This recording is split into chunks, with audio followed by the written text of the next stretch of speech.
Donnez-leur vous-même à manger, partagez le pain de ma présence, mon corps livré, mon sang versé, de votre gloire l'espérance, car vous êtes mon corps, car vous êtes mes mains, vous serez mes témoins pour un monde meilleur.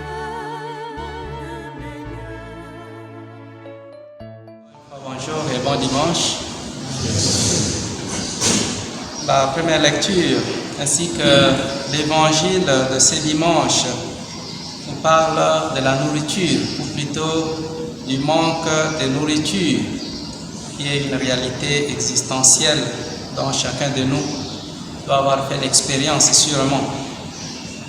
Mais cette réalité pour nous aujourd'hui peut représenter une valeur symbolique, car comme nous le savons, notre existence humaine n'a pas besoin que de la nourriture physique pour sa croissance, mais aussi elle a besoin de la nourriture spirituelle pour son développement ou pour sa croissance spirituelle.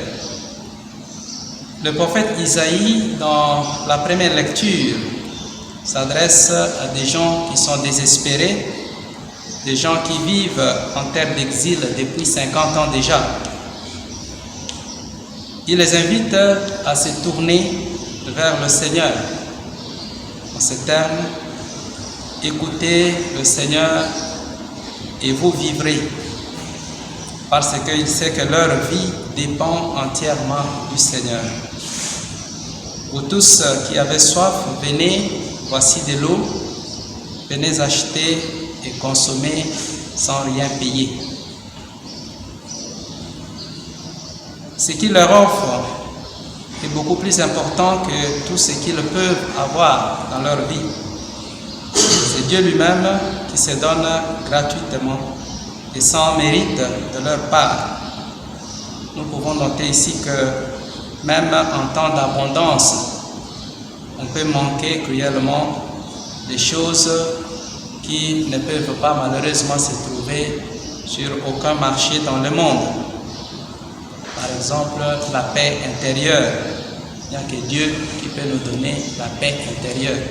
On ne peut pas l'acheter dans un seul supermarché du monde. Les raisons de vivre. Il y a des gens qui ont perdu les raisons de vivre, oui. Il faut savoir toujours trouver les raisons de vivre.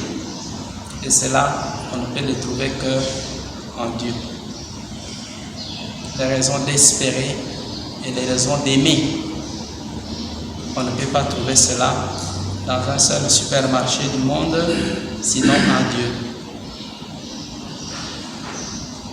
Nous aussi, nous sommes invités aujourd'hui à savoir nous remettre à Dieu, même dans les situations les plus désespérées, car l'amour de Dieu et sa miséricorde sont sans limite et en abondance. Voilà pourquoi il nous dit, venez. Faites un pas, en d'autres termes, approchez-vous. Ce qui veut dire que si nous ne venons pas au Seigneur, si nous ne faisons pas un pas vers le Seigneur, si nous ne nous approchons pas de lui, il nous sera difficile de pouvoir bénéficier de son amour et de sa miséricorde. Dans la seconde lecture, Saint Paul nous parle justement de cette gratuité du don de Dieu en Jésus-Christ. Lui-même, Saint Paul, vit une situation très difficile. Il est persécuté et mis en prison. Mais il pousse un cri de joie car il a découvert la bonté du Seigneur. Même au milieu des pires difficultés, il ne cesse de crier sa confiance car il sait que rien ne peut le séparer de l'amour de Dieu.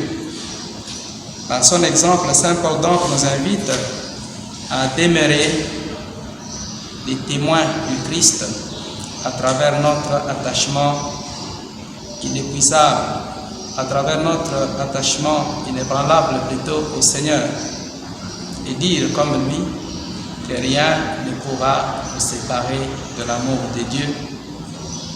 Rien ne pourra nous séparer de l'amour de Dieu. Alors rien. Et dans la page de l'Évangile, la promesse d'Israël se réalise. En Jésus-Christ, c'est Dieu lui-même qui a voulu que sa miséricorde et son amour soient communiqués aux hommes que nous sommes. Il est saisi de pitié devant tous ces gens qui sont affamés et sans rien à manger. À travers ses paroles et à travers ses gestes, c'est l'amour et la miséricorde de Dieu qui se donnent aux hommes. Aujourd'hui, en écoutant cet évangile, nous sommes invités, comme je disais au début de la célébration, à rendre nos cœurs pareils au cœur de Jésus, un cœur qui est attentif, un cœur qui est ouvert devant la misère et la faim de nos frères et de nos sœurs. Jésus avait guéri les infirmes. Il était venu pour les guérir en leur donnant principalement la paix et une paix durable. Aujourd'hui, nous, comme missionnaires Oblats de Marie Immaculée, nous disons que nous sommes les spécialistes des pauvres. Nous ne le disons pas à tort, c'est cela notre charisme, l'évangélisation des pauvres et des pauvres aux multiples visages. Les questions que nous pouvons nous poser, c'est des gens, quels sont les besoins de notre peuple aujourd'hui, que nous, comme Oblats, identifions, et quelle est notre réponse? En parlant des besoins de notre peuple, il s'agit des besoins non seulement spirituels, mais aussi les besoins matériels. Donnez-leur vous-même à manger, dit Jésus à ses disciples. C'est un ordre, comme je disais, qu'il leur donne dans un endroit désert où Jésus sait qu'il n'y a pas beaucoup de nourriture. Et à la nuit tombante, après une journée de fatigue, de travail, voilà Jésus qui leur donne cet ordre.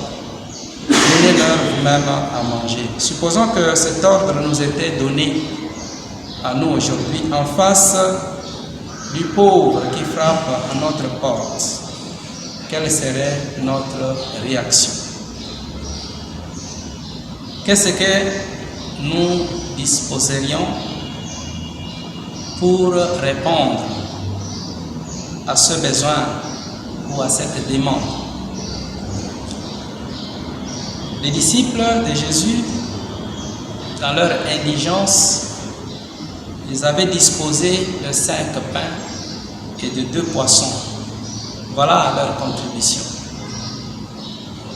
Pour donner, il faut avoir. Quand on n'a rien, on ne peut rien donner aussi. Mais pour avoir, il faut travailler. Pour avoir, il faut chercher. Parce que quand on n'a pas d'argent, on ne peut pas donner. Quand on n'a pas de nourriture, on ne peut pas donner. Quand on n'a pas de ressources spirituelles, on ne peut pas les disposer non plus pour les autres. Je pense que comme Oblats, spécialiste des pauvres, cet évangile aujourd'hui devrait nous interpeller et nous rendre plus sensibles à la cause des pauvres. Si nous pouvons évaluer combien notre travail à côté des pauvres a aidé à soulager la misère des pauvres. Après autant d'années de sacerdoce, si vous me posez cette question, je peux répondre avec certitude d'avoir soulagé la misère spirituelle des gens. Mais je ne serai pas autant à l'aise en parlant de la misère matérielle. Et je reste insatisfait. Parce que nous, encore comme Africains, si nous disons que l'Afrique est un continent pauvre, Nous, comme missionnaires au Blas de Marie Immaculée, travaillons avec les pauvres. Quelle est la réponse que nous donnons à la misère des pauvres? Qu'est-ce que nous faisons pour que les pauvres trouvent à manger sur sa table? Je pense qu'il ne suffit pas de célébrer des Eucharisties. Il ne suffit pas de prêcher des récollections. Il ne suffit pas d'administrer les sacrements. Mais il faut travailler pour que les pauvres aient à manger. Je crois, après beaucoup d'années de sacerdoce, que c'est cela aussi notre appel comme Africains. Chercher à travailler pour faire passer les pauvres de leur seuil de pauvreté, franchir le seuil de pauvreté et entrer, pourquoi pas, dans la classe moyenne en créant les ressources pour que les gens quittent la pauvreté. Et ceci nous demande un investissement dans un capital, pas seulement, mais aussi le capital humain. Réfléchir, trouver des solutions, trouver des voies et moyens pour répondre, pour soulager la misère des pauvres. Ils sont nombreux dans nos missions, il suffit d'être attentif. Nous avons des étudiants qui ne savent pas payer les frais académiques, pourtant des étudiants brillants, mais venus des familles pauvres. Nous avons des familles divisées, des enfants qui sont en train de devenir les enfants de la rue, ainsi de suite. Il suffit d'ouvrir les yeux, il suffit d'être attentif pour identifier ces besoins et nous dire dans quelle mesure nous répondons à ce besoin-là. Alors il faut travailler, il faut créer des ressources, il faut savoir produire, en d'autres termes, les moyens pour que nous sachions avoir de quoi soulager la misère de notre peuple. Voilà la petite méditation que j'ai prévue pour nous aujourd'hui.